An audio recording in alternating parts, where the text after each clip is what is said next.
Late 80s और 90s का वो मशहूर हीरो जिसने पूरी दुनिया को अपने डांस का दीवाना बनाया था।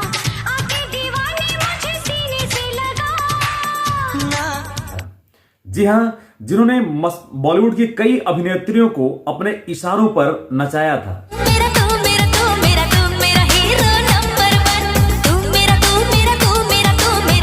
जी हां, जिन्होंने बॉलीवुड में चाहे एक्शन हो या कॉमेडी, अब एक्टिंग की एक नई परिभाषा दी थी। उनसे मोहब्बत करके दिन। जी हां, जिन्होंने रोमांस को एक नई तरीके से परिभाषित किया था।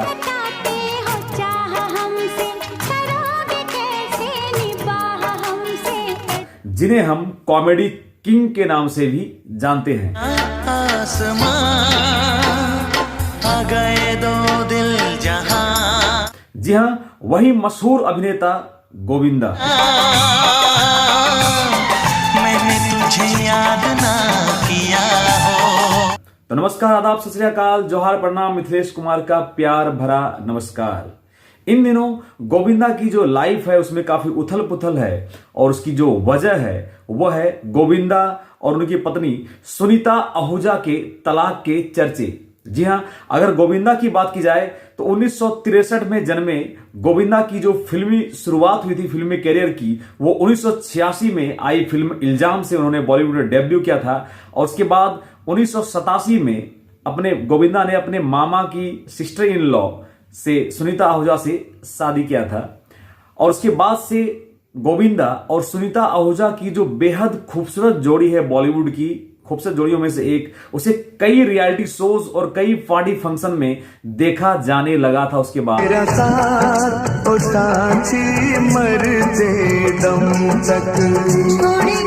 और ये जो कपल है गोविंदा और सुनीता आहूजा की, ये बहुत ही हंसी खुशी से अपनी जिंदगी जी रहे थे ये दोनों। और कहीं से भी देखकर ये नहीं लगता था कि इन दोनों में किसी भी प्रकार की कोई अफवाह या कोई झगड़ा या कोई मनमुटाव है।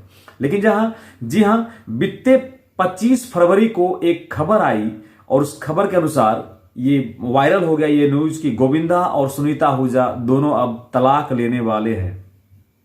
इसकी वजहों पर चर्चा करते हैं। तो अगर इसके तह तक अगर जाया जाए तो सुनीता आहूजा ने बीते कई महीनों में कुछ पॉडकास्ट इंटरव्यूज में ये साफ तौर पर कहा था कि गोविंदा और वो यानी कि सुनीता आहूजा अभी अलग अलग रह रहे हैं। सुनीता आहूजा जहां मुंबई के जुहू अपने फ्लैट पर रहती हैं, वहीं गोविंदा उसके फ्लैट के सामने जो बंगलो है गोविंदा का, वहां गोविंदा रहते हैं। जिस बंगलो को गोविंदा ने 2004 में खरीदा था जब उन्होंने राजनीतिक कैरियर की शुरुआत की थी और जब वो सांसद बने थे कांग्रेस से, उस समय से गोविंदा उस बंगलो में अपनी मीटिंग सीटिंग के लिए वो बंगलो को रखा था। और उसके बाद से ही गोविंदा उसमें अपने ऑफिस चलाया करते थे। अगर सुनीता की इंटरव्यू की बात की जाए तो सुनीता ने कई बार ये स्वीकार किया था कि गोविंदा और सुनीता के बीच में अभी कुछ मनमुटाव है। और सुनीता ने साफ तौर पर यह पॉडकास्ट इंटरव्यू में कहा था कि अगले जन्म में वो गोविंदा जैसा पति कभी नहीं चाहेंगी। सनम तुझे मेरी कसम, महबूब सनम। अगर इस बात को गौर से देखा जाए तो गोविंदा के जो निजी असिस्टेंट हैं, मैनेजर हैं, उसने इस मामले को हल्का करने का प्रयास किया था शशि गुप्ता ने। और शशि गुप्ता ने कहा था कि ऐसी कोई बात नहीं है, दोनों के बीच तलाक की जो खबर है वो महज अफवाह है, क्योंकि दोनों के बीच जो गलतफहमी है वो उस कुछ पारिवारिक सदस्यों के गलत बयानों की वजह से उत्पन्न हुई है, बट ये जल्दी ही सॉर्ट आउट कर लिया जाएगा। लेकिन अगर गोविंदा के जो पर्सनल वकील हैं ललित जिंदल की बात की जाए तो ललित जिंदल ने एक इंटरव्यू में स्वीकार किया था कि सुनीता आहूजा ने आज से 6 महीना पहले गोविंदा को तलाक की नोटिस भेजी थी। लेकिन उसके बाद उस तलाक के नोटिस के बाद गोविंदा ने जवाब दिया था मीडिया में खुलकर कि अभी सिर्फ बिजनेस से जुड़ी हुई बातें हो रही हैं और गोविंदा एक फिल्म को प्रोजेक्ट कर रहे हैं, एक फिल्म को प्रोड्यूस कर रहे हैं और उसी के सिलसिले में उसके ऑफिस में लोगों का आना जाना भी लगा रहता है, ऐसी कोई बात नहीं है।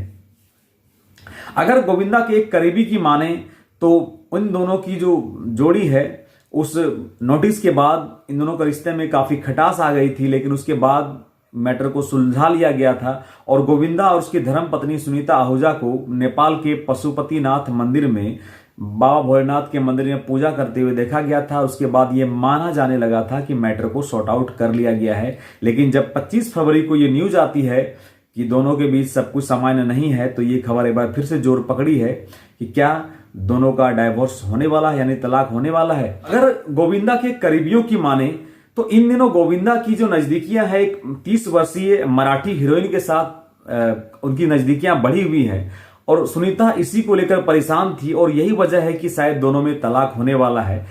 अगर गोविंदा के बच्चों की बात की जाए तो उन दोनों की एक बेटी है टीना आहूजा और एक उनके जो बेटे हैं उनका नाम है यशवर्धन आहूजा और दोनों अभी पत्नी सुनीता के साथ रह रहे हैं। हम उनके उज्जवल भविष्य की कामना करते हैं और हम ये दुआ करते हैं ऊपर वाले से कि उन दोनों का तलाक नहीं हो और ये जो खूबसूरत जोड़ी है बॉलीवुड की, ये हंसी खुशी अपनी बाकी जिंदगी जिए। इन्हीं शुभकामनाओं के साथ आप जुड़े हुए रहिए मिथिलेश कुमार के साथ। अगर आप कोई जानकारी शेयर करना चाहते हैं तो कमेंट सेक्शन में कमेंट जरूर करके बताएं। अगर इस चैनल में आप नए हैं तो चैनल को सब्सक्राइब जरूर करें। जय हिंद, जय भारत।